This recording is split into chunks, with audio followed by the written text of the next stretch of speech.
Welcome. In this, we're going to be talking about ideating strategies and solutions. If you're new here, my name is Aryan, and I'm building these videos from the product playbook written by my friend Eric Yang. There's a link to all of his great resources in the description. First, ideation is constantly required for new features, plan of attack, product expansion ideas, marketing ideas, and implementation methods.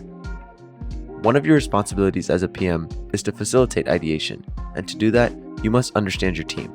This means developing an environment that complements their work styles.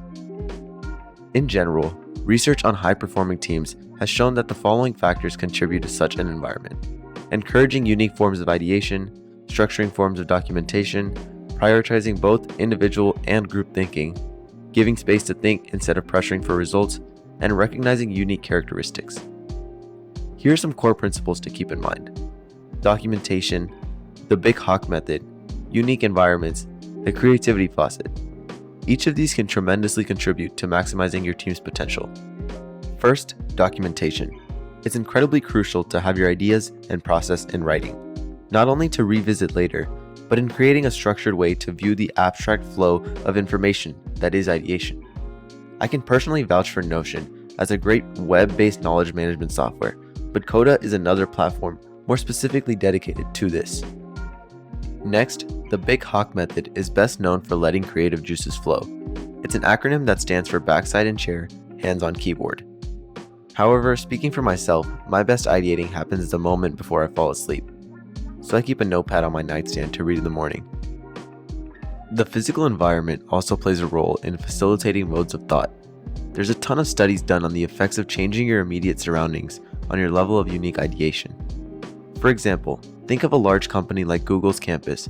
It's designed for a plethora of different unique seating environments, subconsciously inviting new ideas and trains of thought. Julian Shapiro coined the term creativity faucet. Basically, all ideas are in one faucet, but the bad ones must be cleared to get to the best. This shows how ideation is heavily reliant on the process to yield great results. Some ways to come up with ideas are the Scamper framework, mashups, or the worst possible idea. For an extensive list, go to Eric's product playbook. Now that you've come up with ideas, how do we determine which ones are the few to focus on? Coming up with a way to score them can be difficult, so here's a simple framework. Group ideas into categories. The groupings will vary depending on your initial project goals. You can group by technical difficulty, disciplines such as marketing, engineering, etc., impact on key metrics, impact on user satisfaction, and more. Develop an affinity diagram. Tag ideas based on their dominance. This concept comes from game theory that some ideas are inherently better than others. Focus on the few that provide the most utility. Score the shortlist. Using a few criteria, you can assign a score to each of the ideas that still remain.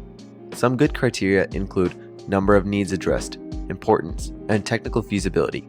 From here, you can rank based off an average or weight each category based off your own judgment. Now, a crucial step is to ensure that you're in line with your strategic objectives. To do this, here are a series of tests. Does it advance us towards our vision? Does it make the product more usable? Does it add value for the user? Does it integrate with other areas of the business? And is it technologically feasible? If the idea passes all 5 tests, then it's probably strategically sound and it's time to validate. That's all, folks. Thanks for watching, and I hope this provided value. Again, check out Product Based by Eric for a wealth of free and accessible information linked in the description, and a deep dive into some of the topics we covered today.